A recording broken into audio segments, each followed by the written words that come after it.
What do you think that these two countries can do in order to accelerate and to progress the condition of humanity today, whether or not there is a change in leadership before or after the election?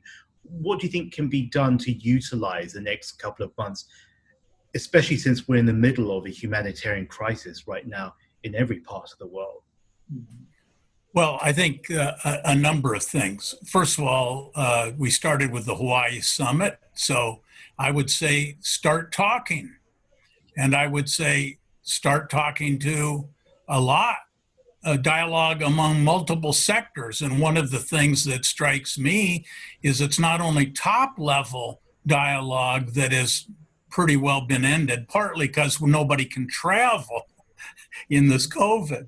But I think, our people-to-people, our non-governmental organization to non-governmental organization relationships have really frayed. And certainly the NGO law in China was part of that. The pandemic is part of that. Bad bilateral relations are part of that.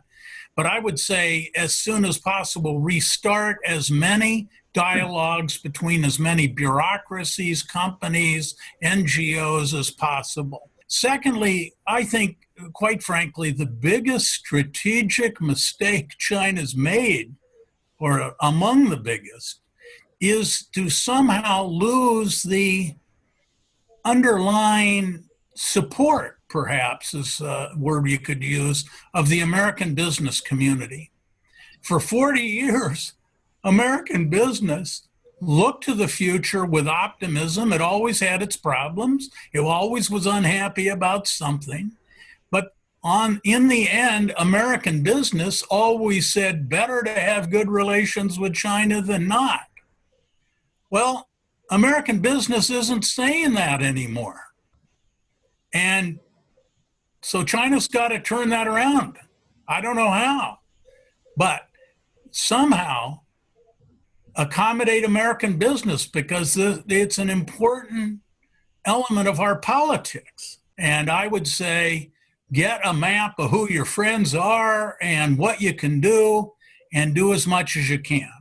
And of course, that applies to American citizens dealing with China. And so I think we should do as much as we can to articulate a reasonable policy forward with respect to China. And quite frankly, many people who have such views, and I'd include myself among them, there is just not an environment that's been very conducive to alternative views. And I agree with Ambassador He that our relations have become much more ideological. And the great success, I think, of the previous 40 years really was to set aside our admitted ideological differences and focus on areas of cooperation. So I think that's the only way forward. If we become increasingly ideological in both our societies, and it's not just the US. One, I agree totally with Professor Lampton that we need to talk. We need to have systemic talk, not only government to government, both federal and state level, also people-to-people exchanges once COVID-19, dies away.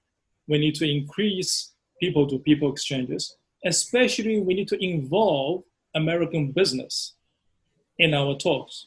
Let American business see there are still great opportunities in investing in China.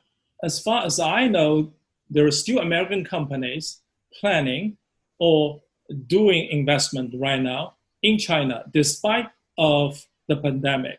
So I don't think American business in its entirety has lost interest in China, but I can see a pervasive feeling that they're not happy.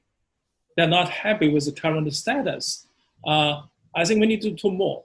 Especially we need to dispense with this ugly idea of decoupling.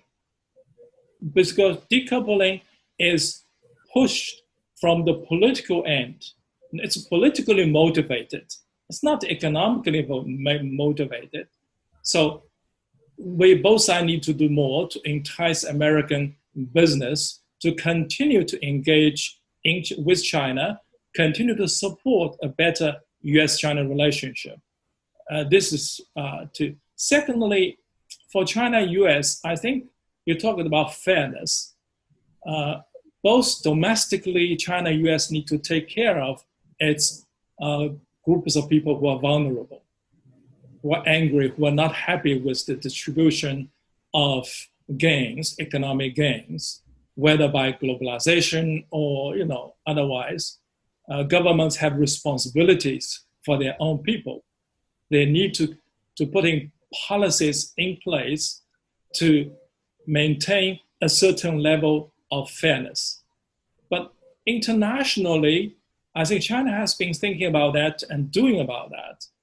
Is we need to pool our resources together to help developing countries, especially those countries in Africa, and those countries that have been left behind, so to speak, by globalization, to give them a push onto the road to industrialization.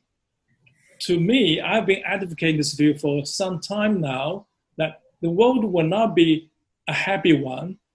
Global economy will not grow anymore if we have a large number of developing countries being left behind. That fairness needs to be addressed. I think the US and China have a common responsibility. We need to unite. We need to work together. We had some successful experiences in working in Africa to combat infectious diseases. That was before COVID-19. US, China working together to help African countries to build up a public health response system. So lots of things we can do, but you are right. First of all, we need to talk. We need to set direction, and we need to persist in the right direction. Thank you very much. Well, as the moderator, it's been fascinating hearing you both engage on some of the most critical aspects of what I believe to be the most critical bilateral relationship in the world today. Ambassador Yafei and Professor David Lampton, thank you for joining the Pacific Dialogue, and we hope to welcome you back again one day.